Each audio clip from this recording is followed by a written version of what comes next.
Partner! Eto na! Nagpaparamdam na naman. Ang ating Mahiwagang Burnay!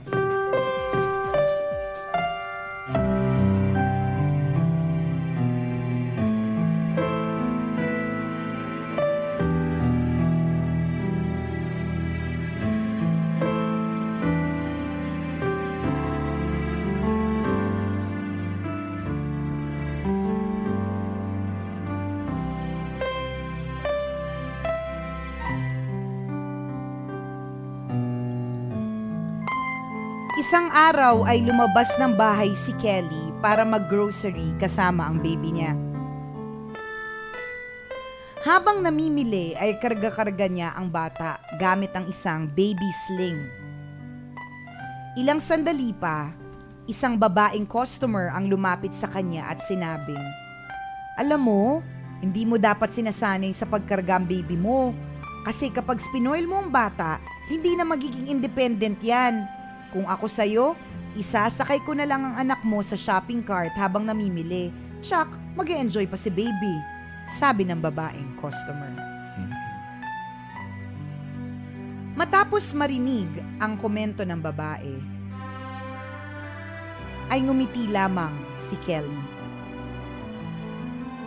Hinalikan niya sa noo ang kanyang anak at lumakad papalayo.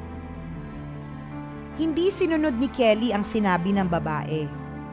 Nagpatuloy lamang siya sa pamimili habang karga-karga ang kanyang anak na mahimbing ang pagkakatulog. Matapos ang insidente ay naisipan ni Kelly na sumulat ng isang bukas na liham para sa babaeng customer na nakasabay niya sa pamimili. Ipinost niya ito sa kanyang Facebook wall na ganito ang nilalaman.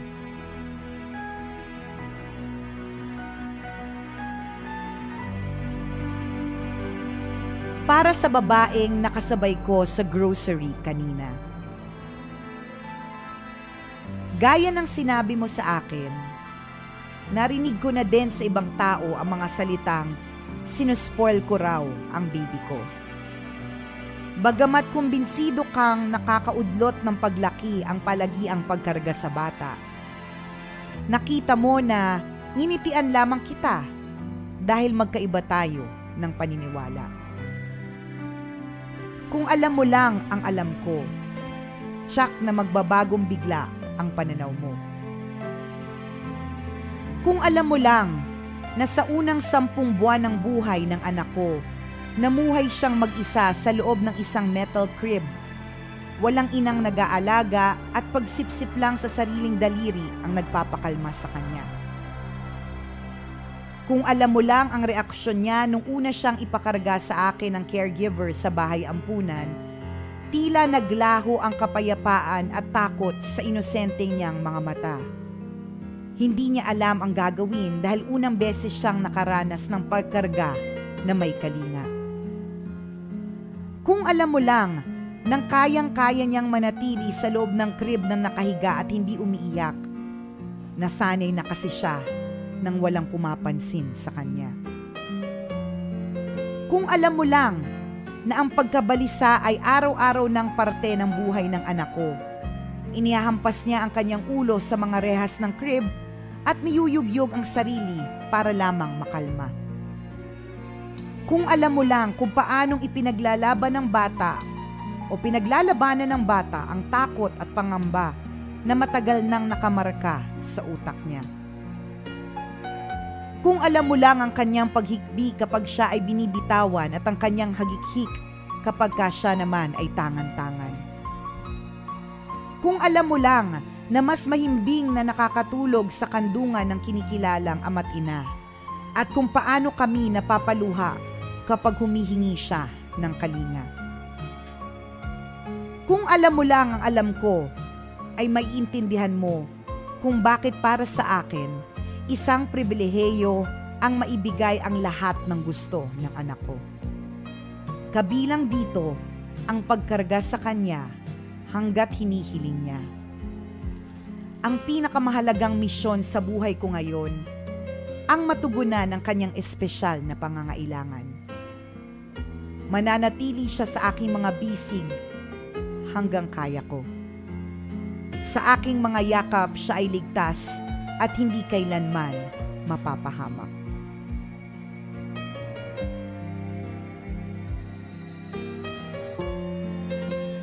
Ang Facebook post ni Kelly ay naging viral sa internet.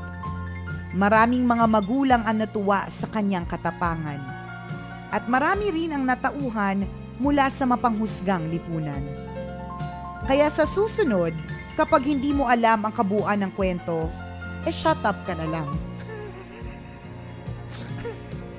Ang kwentong ito ay hango sa tunay na karanasan ni Kelly Dirks ng Warren, Ohio, USA. Siya ay isang mapagmahal na ina sa kanyang mga adopted children with special needs. Yun talaga yung nagdala doon eh. Actually, yun talaga yung punchline doon. Actually, yung quotation for the day ng Mahiwagang Burnay is, hindi mo alam ang tunay na istorya, kaya shut up ka na lang. Which is very true, di ba? Huwag kang manghuhusga kasi hindi mo naman talaga alam ang tunay na istorya. Diba? May point naman si Daniel sa sinabi niyang shut up na lang. Uy, naging viral yung diba? Yung sinabi ni Daniel na yun, shut up ka na lang. Pero if you don't have anything good to say, don't say it. Totoo Correct naman, shut up ka na lang. Oh, diba, things are better left unsaid. Correct, kasi sometimes you don't really know the story eh. Alam mo partner, totoo eh, na ito ay isang mapanghusgang lipunan. Correct. I've known that ever since the world began, but more so nung naging nanay ako eh.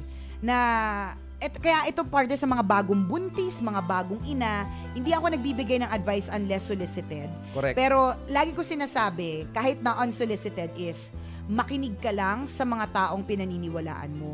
Because everyone will always have an opinion of how you should be a parent. May opinion sila lahat. Mali yung ganyan, ba't mo laging kinakarga, wag mo sanayin sa ganun, wag mong palakihin ng ganyan, diba? Ang dami nilang sasabihin, mapanghusga eh. Kala mo mga perfect? Correct. Kasi nung lumaki yung anak, malandi din. Diba? Mapanghusga sobra. Bukod sa napakaraming mapanghusga sa mundong ito, aminin natin, napakarami po talaga ng mga epal. Kagaya niyan, di ba? Perfect example, nasa grocery lang naman siya eh. Diba? Namimili lang siya ng gusto niya. Akalain mo may magsasalita, huy, wag mo namang spoil yung anak mo. Oo, wag mo namang sanayin diba? sa buhat. Kasi pag nasanay yan sa buhat, hindi yan magiging independent. Diba? What the? Binuhat lang, hindi na magiging independent. Wag ka nga, hindi tayo magkakilala, wag kang epal. Totoo naman, diba? At isinalaysay niya yung kanyang kwento na kung alam mo lang correct. na 10 months yan, kasi adopted nga 10 months yan na mag-isa sa crib niya. Walang kumakarga, walang kumakalinga. Diba? Kung alam mo lang kung gaano kasaya yan kapag ka nakadikit siya sa katawan ko. Diba? Kung alam mo lang kung gaano siya umiiyak kapag nilalapag na siya kasi mararamdaman niya na naman yung naramdaman niya sa first 10 months of her life na wala siyang kapiling dun sa metal crib na yon, di ba? Tapos magsasabi ka na kung ano-ano, huwag mo buhatin yung anak mo kasi hindi yan lalaki na maayos. Tama, hindi siya magiging independent, di ba? Huwag yung sanahin sa buhat, di ba? Yung mga ganyan. Sinanay mo kasi sa buhat, ayan tuloy, iyak ng iyak, di ba? Parang everyone will always have an opinion kung paano mo palalakihin ang anak mo. Mapanghusga yung lipunan, promise. Correct. Kapag hindi ka nagpa-breastfeed, husgahan ka. Kapag ka nagpa-breastfeed ka, pwede ka rin husgahan. 'Di ba? Alam mo 'yun, parang okay, so saan ako lulugar? Yung debate nga sa pagsusuot ng diapers at saka lampin partner hanggang correct. ngayon 'di ba? Totoo 'yan, partner. Alam mo dati parang meron pang isang nanay na nagsabi sa akin, grabe ka naman kay Princess, pinagsusuot mo ng disposable. Gusto ko sabihin, grabe ka rin. Kaya lang, di ko siya kilala, kaya wala akong masabi. So sabi ko na lang, grabe ka rin. It doesn't make you a bad mom if your child wears disposable diapers. Correct. Kung hindi ikaw yung tipo ng ina na maglalaba ng cloth, at mag-effort. Although sabi daw nila kasi it's better kasi parang try mo magsuot ng disposable panty. Hindi siya kasing komportable ng panty talaga na cotton. 'Di ba? Pero then again, partner, ang mga disposable diapers ngayon ay ginawa, dinisenyo, pinag-aralan, sinuring diba? mabuti. Corrected by, 'di ba, ng mga chemist ba yung nag-aral? Hindi ko sure. O engineer. Yung mga technician Oh, partner. yan. Mga radio technicians. Ganyan, di ba? Yan ng mga eksperto. para maging komportable sa anak mo. Correct. Pasalamat Diba? nga may pinapasuot ka pa sa anak mo. Correct. Kumpara naman doon sa mga batang walang sinusuot. Walang sinusuot, di ba? Diba? Umiihi na, pinapabayaan pa. Di ba? Correct. Yung mga Kinakabag ganyan. na mayat-maya, ayaw pang pantihan. Di Correct. ba?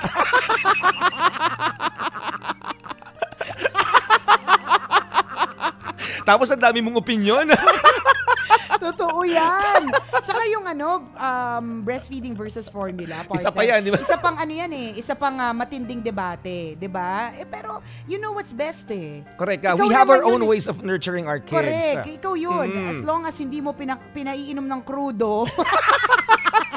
Yung anak mo, lagi mo sasabihin sa sarili mo, you are okay and you are doing a good job. People will Correct. always have something to say.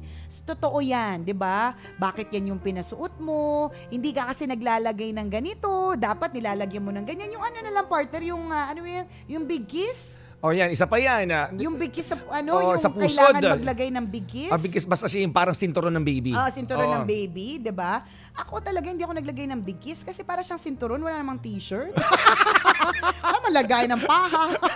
Hindi ako naglagay ng big kiss. Kasi sabi nila, pag hindi mo nilagyan ng big kiss, lalabas yung pusod. Oo, May mga ganyan. ganun sabi-sabi rin. Ako partner, nilagyan ako ng big kiss ng nanay ko dati. Labas pa rin ang pusod ko. Oo. Kanya-kanya tayo mga kid. Yun lang yun. Kanya-kanya. At dapat nating igalang kung ano yung paniniwala ng nanay na yun sa tamang pagpapalaki sa anak niya. Dapat nating irespeto yun. Saka alam mo, partner, actually, hindi lang yan sa dun sa, naalala ko na naman big kiss na yan. Sabi talaga sa akin ng isang nagbibigay ng opinion, huy, ibig kiss mo si Princess. Kasi ako binigkiss ako ng mommy ko para maging small yung waist ko. Tapos tinignan ko, sabi ko, saan? Saan yung small waist? Syempre, partner, ayoko nila maging bad. So, sa utak ko nalang sinabi, saan yung small waist mo? Promise, hindi ko makita. I-Google map ko kaya, i-waist ko. Hindi ko makita yung small waist na sinasabi mo eh. Alam mo yung parang, tingnan mo ko, parang mga ganon. Huwag ka maraming sinasabi. Wala kang maitutulong Diba, sa akin. parang paggupit ng yung pilik mata. Nakapag ginupit mo daw habang baby pa, Oo, ang magiging malago. pilantik. Pilantik, Oo. malago, ganyan. Hindi rin. Di ba kanya-kanya eh? Kanya-kanyang opinion. Katulad nung dapat daw bago manganak, hindi muna maliligo ng ilang araw, magpapausok, ganyan. Bago Kasi manganak. After manganak Oo, rather. oo. Kasi baka mapasma, ganyan. So, syempre, ako partner, I trust only, yung natutunan ko during my pregnancy, to listen only to the people I trust. So, I asked my OB, bawal po ba maligo? Sabi niya sa akin, bakit? Okay, fine. Di maliligo. Diba? Kasi Kanya-kanya yan, mga kaibigan.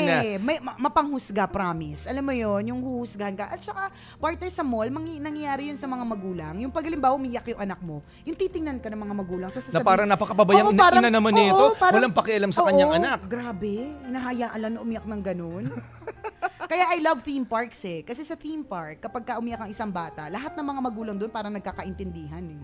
Parang I get you, naintindihan kung ba't siya umiiyak. Promise.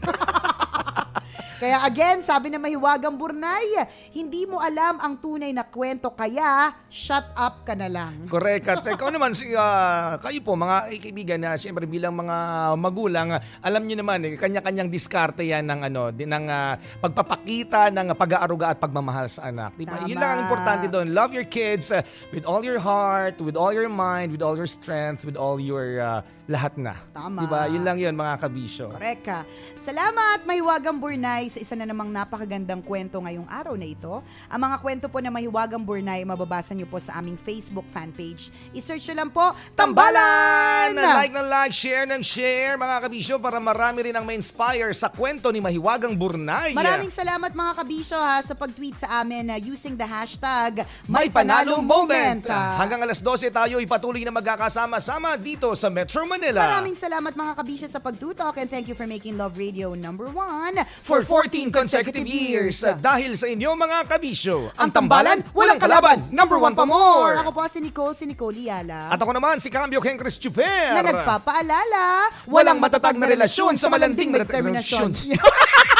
Ano, Chuper? Sean. Always your #1. Ito na. Nagpaparamdam na naman. Ang ating Mahiwagang Burnay.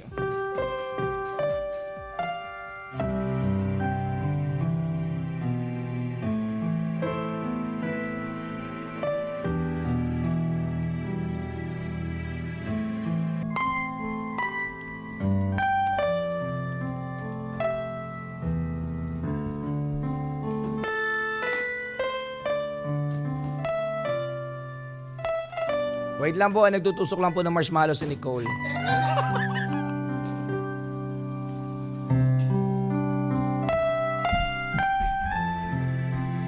Isang araw ay naabutan ng batang si Jose ang kanyang ina na umiiyak. Nay, bakit ka po umiiyak? Tanong ni Jose. Anak, umiiyak ako dahil ako'y isang babae. Sagot ng kanyang ina. Hindi ko po maintindihan, Nay, ang sabi ni Jose. Hindi mo pa talaga maiintindihan sa ngayon, pero balang araw ay mauunawaan mo rin ang aking sinasabi. Sagot ng ina ni Jose. Ilang sandali pa ay nakita naman ni Jose ang kanyang aba. Tay, bakit po umiyak si nanay nang walang dahilan? Tanong ni Jose. Ganun talaga kami, weird. At sumagot ang kanyang ama. Alam mo, Jose, ganyan talaga ang mga babae. Umiiyak sila nang walang dahilan. Sa kabila ng mga narinig ay hindi pa rin naging malinaw kay Jose ang tungkol sa kakaibang katangian ng mga kababaihan. Lumipas ang panahon at si Jose ay lumaki na at naging isang ganap na lalaki. Nahihiwagaan pa rin siya kung bakit nga ba mababaw ang luha ng mga babae. Isang araw ay naisipan niyang kausapin ang Diyos.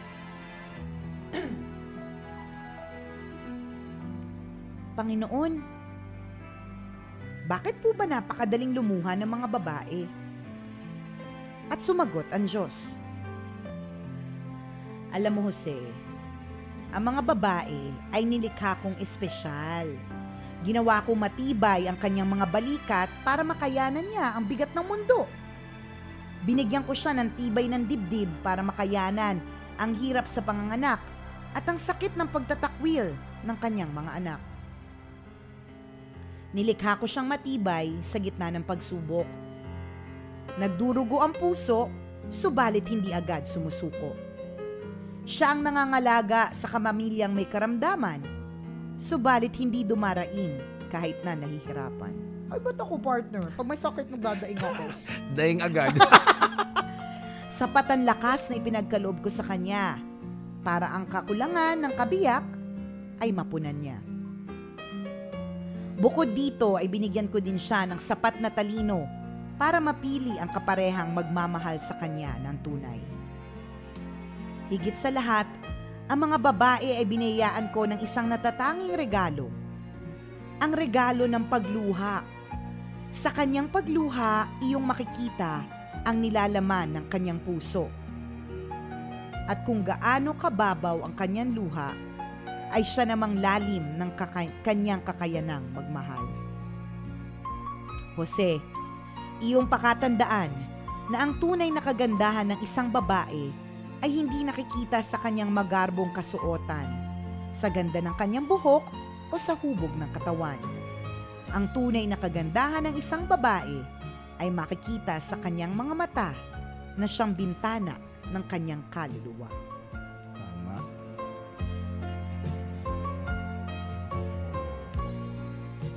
O, diba? Mababaw talaga yung luha ng mga babae. Correct. And I think it's a gift. correct. Kasi ano siya parang ang lakas po paggaan ng pakiramdam kapag inilabas mo. Oo, nailuha mo na. Yan, nailabas mo sa pamamagitan ng iyong pagluha. Tama. And it doesn't make you less of a person kapag umiiyak ka. Kasi minsan meron tayong ganong paniniwala sa utak natin. Sinasabi niya, huwag kang iyak, kailangan mo pakita mong strong ka. Diba? Hindi naman laging ganon. Talagang pag kailangan mong umiyak ka. Diba? Cry if you must. It's healthy, mga kaibigan. Tama. Mapababae, mapalalaki, di ba? Tama, hindi lang naman sa babae, pati sa lalaki. Ang pag-iyak ay kumbaga manifestation ito na may pinagdadaanan ka, na meron kang pain na nararamdaman. Oo, kasi ganito lang yan Bakit nga ba ang ulan, bakit tayo nagkakaroon ng ulan? Mm-mm. Kasi hindi na kaya ng ulap o hindi na kaya ng clouds yung bigat. Correct. In the same way, na bakit nga ba tayo umiiyak? Kasi hindi na kaya ng puso natin yung bigat. So, kailangan natin siyang iiyak. Kailangan pakawalan. Yes. At ang sarap ng pakiramdam, mga kaibigan, kapag pinakawalan mo ang mabigat mong nararamdaman. Correct, diba? So, it's a gift. Kaya kung sa susunod po na yung nanay po natin umiiyak. feeling natin nag-iinarte na naman. Yan. Ano ba nanay ko? Nag-a-addict na ba to? Iyak ng iyak, walang dahilan. Meron kasing dahilan, hindi mo lang alam. Correct. Huwag ka mag-alala, gift nga yun. Correct. Sabi mo, ay mama ko umiiyak na naman. Ay, gift niya yan. Gifted siya eh. Tandaan, ang rason kung bakit nagkakaroon ng ulan ay dahil hindi na kaya ng ulap ang bigat. Ang rason kung bakit nagkakaroon ng luha ay hindi na kaya kasi ng puso ang bigat. So, hayaan mo siyang to cry. Correct ka. Healthy po ang umiyak, mga kaibigan. Try nyo mamaya. Tama. Nakakagana ng kalooban. Totoo yan. Manifestation yan na may pinagdadaanan ka. Kapag may pain tayo, di ba? Ito yung mga bagay na nagtuturo sa atin ng matinding lesson sa buhay. Correct. Di ba? Pain makes us stronger and wiser. Tama. Chulaluto lang ngalong eklavu. Maraming salamat, may Wagang Burnay, sa isa na namang napakagandang kwento ngayong araw na ito. Ang mga kwento po na may Wagang Burnay ay mababasa nyo po sa aming Facebook fanpage. I-search lang po, Tambalan! Like, share ng share, mga kabisyo, para marami rin na ma-inspire sa kwento ni Mahiwagang Burnay. Maraming salamat muli sa pagpapatrend sa Tambalan Yes. today. Thank you for making #Diary of a Commuter trend today. Thank you for joining our Twitter party every day. Bukas ulit huwag kayong mawawala mga suki nating Tambalanista. Correct. Hanggang alas 12 po tayo magkakabanding-bandingan dito sa Metro Manila. Maraming salamat sa inyo, mga kabisyo. Sa pagtutok, and thank you for making Love Radio #1 for 14 consecutive years. Dahil sa inyo, mga kabisyo, Ang Tambalan, walang kalaban, #1 pa more. Ako po si Nicole Yala. At ako naman, si Cambio Henry Chuper. Na nagpapaalala, walang matatag na relasyon sa malanding may determinasyon. Yun! Always your number one FM radio station.